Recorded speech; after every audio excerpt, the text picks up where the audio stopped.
Welcome to Wednesday Stash, where I share ways to help you keep your food for longer. Normally, Wednesday Stash is done live, but I've had some technology issues, so hopefully next week this will be live again. We'll get it all figured out. But for this week, I'm going to submit it as a recording, and I hope you find it useful. Did you know that foods may have as much as 30% oxygen, air in them, 10 to 30%, depending on the food. And that air in the food might affect how much food is in your jars when you can it. So there are a lot of factors that influence whether you have too much food in your jars, too little food, mostly liquid. I'm going to discuss some ways that you can make sure that you have a jar that is mostly food and not just liquid, and the food is completely covered by the liquid and you don't have floating. We're going to look at different things like that today, and I'm going to give you some ideas on how to make sure that your jars are packed so that you have mostly food in the jar. That's what you're looking for. Now, I said the word packed, and that's basically what you're looking at is how you've packed the food. There are two different types of pack. There's what's called a raw pack and a hot pack. So, raw pack, you are taking raw food, you're putting it into a prepared jar, and then you're adding boiling liquid onto that jar, into that jar, and then you're going to process. Well, the other type of pack is called a hot pack. So with the hot pack, you're going to have a prepared jar. You're going to take food that has been simmered 2 to 5 minutes. And in hot food, it's been simmered in water for 2 to 5 minutes. You're going to fill that jar with the hot food and with the boiling liquid that it was prepared in, and then you're going to process. Now, which one is better? Depends on the food. Raw pack is good for foods that lose their shape when they're processed, if they're cooked first, like apples. If you cook apples and then put them in the jar, you're going to have mush, unless you're going for applesauce, but you're going to have mush. So you would want a raw pack when you're preparing apples. Pickles are another one. If you've fermented pickles, you're ready, they're all ready, they're good to go. You want to can them for longer term storage.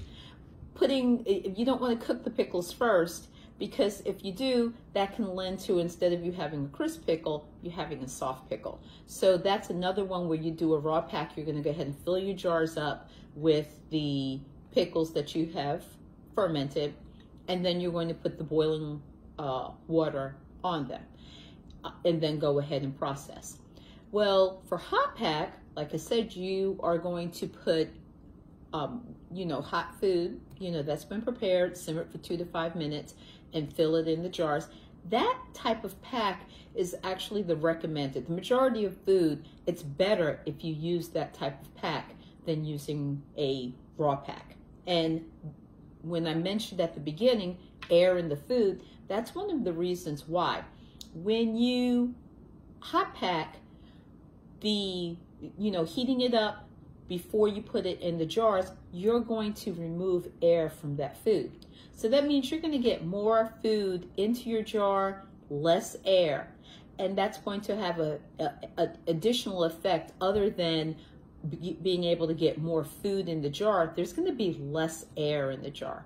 And less air in the jar means you're going to have a better vacuum. If you have air left in the jar after processing, that you'll have oxidation. You'll have oxygen that's in the jar. That's going to have an effect on the food that's in the jar if there's oxygen left in there. And the way that you'll see that, the top layers of the food may be discolored. And that's especially if you haven't packed properly as far as observing headspace. If you have too little liquid in the jar and you have the food that's outside of the liquid, that's food that can discolor. So I'm going to tell you, okay, how to avoid that, but let me explain what headspace is first. Headspace is the amount of space between the top of the food and the bottom of the lid. Okay, depending on your recipe, your recipe will determine the headspace. The food's going to determine the headspace. So foods like this jam here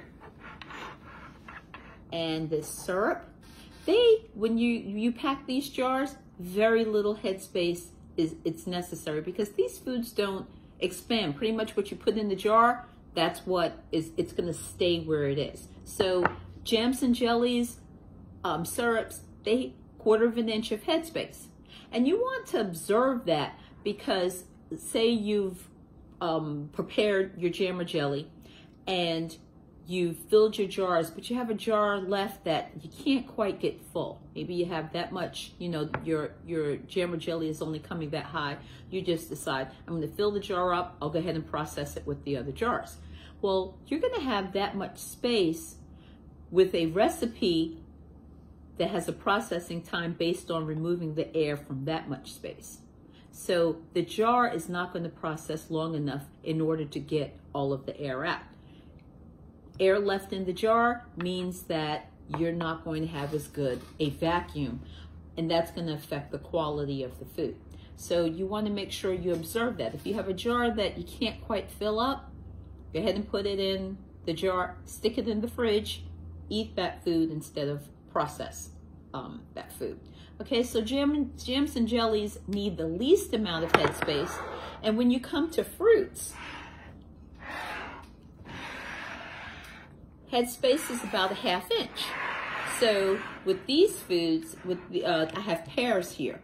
So with this one, this jar is what you want it to look like, okay? So we have a jar full of fruit, and the liquid is covering the fruit. I think we have like maybe a little bit smidge, but it looks good in there. That's not covered, but the liquid is up there high, but you have a full jar of fruit. Let me see if I've gotten these mixed up. I did get these mixed up. So this one, it should go this way. This one you have floating. If you take a look, you can see through the corner that you have some liquid, you know, more liquid in there, and it's causing these pears to float. Whereas this one, you have your jars, full jar pears, complete full jar pears, and the liquid is covering the pears that are inside the jar. This is what you're looking for. A fruit has about 1/2 inch headspace instead, and there you go. You can see the difference. That one is, you might not see it in the camera, but this one is a little bit higher because the fruit is a little bit above the liquid. Now this is for a variety of reasons. So I spoke about pack. These were hot pack, but fruit has a lot, you know, has more air in it. But that additional air means that you need to pack the food into the jar tightly. And by packing it, you're getting more fruit in there, because when it's cooking, the fruit's going to shrink. And because of it shrinking and the air coming out of the fruit, that can cause, if it's not packed tightly, instead of the air being pushed out of the jar, you might have some air that's still left in the jar. You have more air in there. So you want to go ahead and pack it tightly, following the recipe. You know, you want to follow that tested recipe, but go ahead and make sure that you get that fruit packed in there, but paying attention to the headspace, because you need to respect that amount of space. If you pack it so tightly that you've come above the headspace, you run the risk of food pushing on the bottom of that lid and causing you not to get a good seal. So follow the recipe, observe the headspace, but with things like fruits, you want to make sure that you pack tightly to account for shrinkage. Another food that you have to pack tightly you'll notice with these pickles, with okra pickles. Now with okra, there's a lot of air in okra. If you cut it open, you can see the air pockets that are inside okra. And with this particular one, this one is good. The okra got packed into the jars, and I mean, when you have to pack when making okra pickles, you really have to pack the okra, squeeze it in there. So you might have some that are going down, flip the other way. You know, you're just going to try to, in the inside, you're going to go point down, use your thumb and get it in there, because you want to account for the amount of shrinkage. If you don't pack it, you're going to have a loose jar of okra pickles, and it's not the liquid you're going for. You want the food that's inside the jar. But you have to keep in mind, not only with your Headspace, making sure that you put enough air in there. So, I mean, enough liquid in there. So after you've packed this jar, nice and tight, then you're going to pour the boiling liquid in. And it doesn't make a difference if you do a raw pack or if you do a hot pack. You're always going to use boiling liquid, because that boiling liquid is going to help remove air before you start processing. This jar, it has plenty of liquid in it. You can see it's packed, the food is covered, and this is what you want it to look like. With this one, I'm not sure if you can tell in the jar, there's liquid in there, but there you go. The liquid in here was absorbed by some of the okra. So if you notice, paid attention to Headspace, it's packed in there tightly, but more liquid was necessary in order for it to be covered. Now, I haven't seen, you know, there's not a big degree of discoloration up there. Have a good vacuum in here, but I would have liked if I had liquid that came all the way up to the top, the way that the liquid does in this one. I'll show you another one for these carrots. If you notice, the carrots are packed. The Headspace was, you know, at the time when I filled the jar, I did it for 1 inch Headspace. You know, look at your recipe. It's going to tell you how much Headspace you need. But if you notice, I have looseness. The carrot shrunk while during processing, and I lost liquid. So I needed more carrots in the jar as well as more liquid in the jar for this one. And let's see, this is exactly what you want to look for. So this is Kushar squash. It's packed, it's full of squash, and it's completely covered by liquid. I don't have any floating, like you notice in this one, there's floating, there's extra liquid at the bottom. This is a full jar of squash, and it's completely covered by liquid. Now, packing is also important for when I spoke about food shrinking with the beef. For this particular one, I could have put more beef in the jar. Okay, so, you know, you want, and this might be a jar where I was running low on beef, and if you don't have enough food, you know, you've come to the end of the food, there's not enough to fill the jar, always just make sure that you fill it to the appropriate Headspace, finish it with liquid. You don't want to process half full, you know, well, not half, you know, you don't want to process any jars that aren't full to the appropriate amount of Headspace. So that might have been the case for this one. Might not be that the beef shrank that much. I'm sure that there is shrinkage with the beef, but with this one, it was probably more that I came to the end of the amount of beef that I had to can. But what you want is, what would be lovely for this is if I had a full jar. The beef was up here and it was completely covered with liquid. That's what you're looking for. Okay? So when you are looking to do full jars of food, you know, like these green beans, that's what you want. Full jar of green beans, and the green beans are covered by liquid. That's exactly the pack that you're going for. This was a hot pack. Headspace was observed, excellent vacuum, and the shelf life is going to be good on these because there's not a lot of, when I say air, we're talking oxygen. Oxygen causes oxidation. That's what you don't want oxygen in your jars. Okay? So if you follow a tested recipe, and you might not know, well, what's a tested recipe? A tested recipe is a recipe that has been vetted. Usually it's done by research facilities, universities, because they have the funding to do it. And they test the recipe multiple times to make sure that it's consistent, that if you follow the recipe as directed, you can be assured that you're not only going to have a safe product, safe home canned food, but you're going to have a high quality. You want both. You want it to be safe and you want it to be of high quality. And utilizing a tested recipe, that's what you'll get. You want jars that will seal because you've done it properly. If you take a look at these, it's sealed. There's a little bit of fat in there. You'll see in tested recipes for meat, they tell you to prepare the meat, skim the fat off, because fat can interfere with your seal. During processing, it's boiling in there, it's really rolling, and you could have fat that it floats on water, so it's going to come to the top, and if it gets in between your band, the top of your jar and the bottom of your lid, you might have a case where you don't achieve a proper seal. With this particular one, I have some lamb here.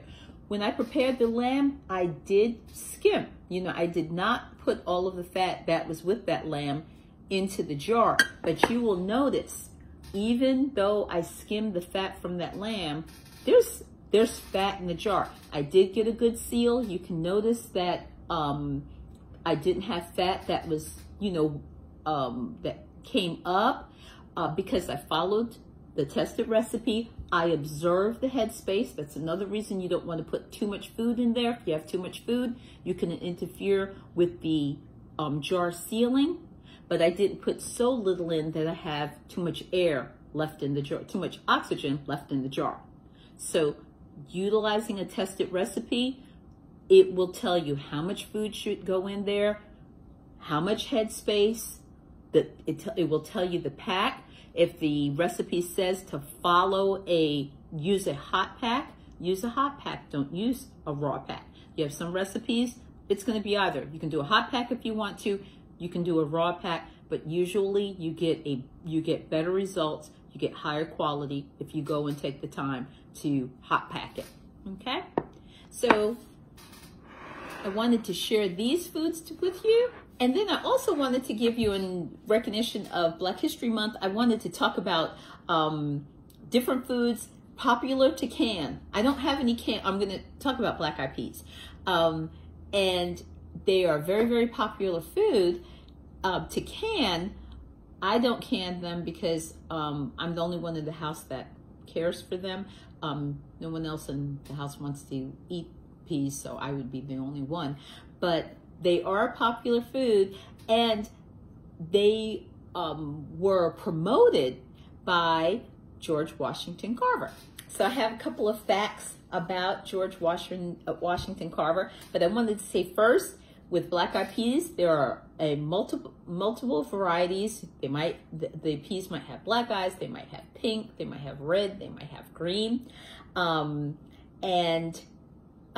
this particular legume was cultivated in the 17th century, started cultivation in the 17th century in Virginia, but now they're cultivated all over the world. Very, very popular all over the world. George Washington Carver was an agricultural scientist who was born during slavery, the last year before slavery was outlawed in Missouri. He was born in Missouri, and he pursued education at a young age, and he eventually went on to earn a master's degree from Iowa State University, and he was the first black man to do so, to get a master's degree in the United States. And then he went on to teach at Tuskegee University, conduct research and teach there. And part of his research was on crops. He wanted to help farmers have better yields, grow better crops. And one of the things that he found was that if you plant black eyed peas, that puts nitrogen back into the soil, and then you get better yields from other crops. A lot of people more closely associate George Washington Carver with peanuts. You know, he came up with like over 300 things that you could do with a peanut, because utilizing peanuts to put nitrogen back into the soil, it worked. It was effective. It helped farmers get better yields, but they also wound up with a lot of peanuts. So he researched ideas on, okay, what can we do with peanuts? Black-eyed peas were another one, but black-eyed peas are very nutritious. I'm trying to look up, I know I put down some of the, not only did they put, they provided nutritious food containing calcium, folate, and vitamins, among other nutrients, and they taste good. They're really, they're tasty. So a few weeks ago, you might, depending on where you live, and I know especially in the southern part of the United States, very popular is black-eyed peas in a dish called Hoppin' John. So New Year's, a lot of people, New Year's Day, their New Year's Day dish, you know, what they made sure that they ate Hoppin' John, because that was to make sure that you had prosperity coming in the coming year. So that might have been something that that you enjoyed, that you shared. I mean, that you know, you might have prepared and you shared with your family to enjoy. Now, you can can fresh peas and you can can dried peas. There are some people who like to can dried peas, and you're wondering, well, they're already preserved. Why would you can the dried ones? And that's just to speed up preparation. So instead of having to soak the dried peas and then cook, you know, soak them, then cook them, and all the time that takes, if you go ahead and can them, you open up a jar, you put it in the pot, warm it up, and you have dinner really quickly. The thing that you have to keep in mind is that there are tested recipes for fresh peas and there are tested recipes for dry peas, beans, legumes. Make sure you're not getting your recipes mixed up. Don't use a recipe for a fresh pea and apply it to a dry pea, because you're not going to get a good product. It's not going to come out right, because dried peas have to be prepared before they can be canned. They have to be soaked, and there's a little bit of, you know, very short amount of cooking before you prepare them. And then the other thing is, I spoke about, you know, with your fruits, foods like fruits that need to be packed in the jar very tightly, you don't pack things like peas tightly. They're not the only one. Peas expand, corn expands, you know, your legumes, those are going to be loose pack types of foods. You're not going to put a whole bunch in the jar, because you will wind up with jars of food where the food is pushing on the bottom of the lid. You're not going to get a good seal. You're not going to get a good vacuum, because you have too much food in the jar. So when you're following that tested recipe, don't skip steps. Don't skip details or information. Look at every part of it. Look at what type of food, you know, the food that you're working with, what size jar. Some jars you can do quarts. Other ones you can only do pints. You might be able to do half pints as well. But it depends on the food. It depends on the pack. All of those are critical pieces, and you don't want to skip them. Follow your tested recipe closely and don't skip steps. Okay, so that's it for this week's Wednesday Stash. Next week, I sincerely hope that I can do this live. I like to see your comments, and I can't see those right now. But if you're viewing the video and you have comments, go ahead and drop them in the comment box. They'll be checked. And if you like the video, go ahead and like our site so that you get announcements when we're doing different things, when we have videos that are being posted. And join me next week, where I'm going to talk about what to do with spoiled canned food.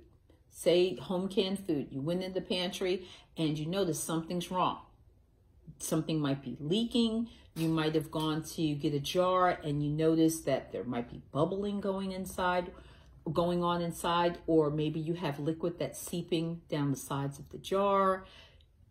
I'm going to talk about how do you safely dispose of home canned foods. So join me next week on Wednesday Stash, where I share ways to help you keep your food for longer.